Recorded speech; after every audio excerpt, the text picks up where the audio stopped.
Ethan started to reread his new novel and dozed off. There was a thud near the door. A woman was staggering on her feet. Ethan thought she was drunk. He looked at her. She had short hair and was dressed in pants and a dark coat. "Hide me. They're going to kill me," the woman said, leaning against Ethan. "Who wants to kill you?" Ethan asked and brought the stranger into the house.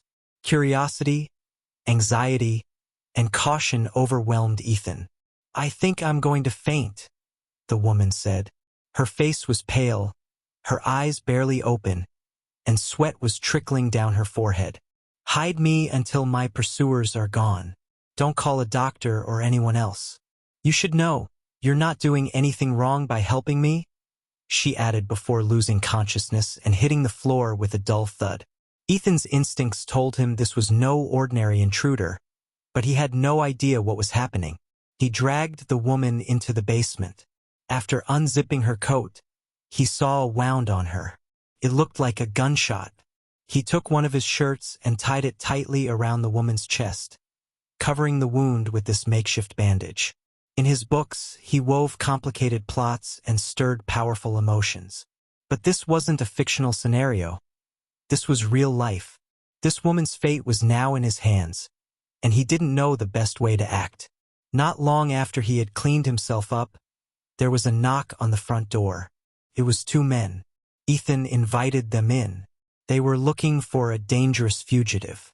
One of them identified himself as police, and the other watched Ethan carefully as if measuring his every move.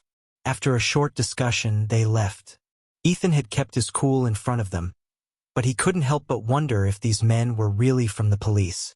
After escorting them out, Ethan breathed a sigh of relief, but he was aware that he was in a dangerous situation.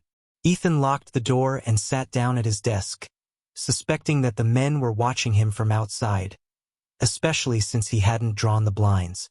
He closed his eyes and tried to calculate what the optimal amount of time would be to allay the men's suspicions without endangering the stranger's life. He resisted the temptation to close the blinds and look outside. He took a glass of cold water and went down to the basement. The woman's breathing was heavy. Ethan washed her face with water. She opened her eyes, frightened. "No doctor, no authorities. This is not a normal situation," Ethan muttered to himself. "Of course, it's not a normal situation. Can't be. You will make one phone call and give the address of this house. That's all." The woman slowly spelled out a phone number. "Did you get that? Please repeat it. Hurry, or you'll never find out who you could have saved from death." Ethan dialed the phone number. A woman answered and said a single, curt word. "Listening." Ethan gave the address, and the phone call was disconnected. A little over an hour after the call, Ethan found himself with 5 people in his house. They wore tight-fitting black bodysuits, with masks covering their faces. Ethan had no idea when or how they had entered his home. "Where is she?" a woman's voice asked. "Lead the way." Ethan went down to the basement, followed by the 5 people. They took out an extendable stand on which they mounted several bags of blood for a transfusion. The wounded woman opened her eyes, pointed her hand towards Ethan, and said, "He stays alive." Without a sound, just as they had come, the strangers left the house and headed for the lake. The wounded woman was placed in an inflatable boat equipped with oars. After the boat moved away, more shadows appeared from the night and silently got into 2 other boats. They were carrying 2 men who appeared to be dead. It was the 2 who had knocked on his door earlier, Ethan thought. He was stunned. Everything had happened so fast.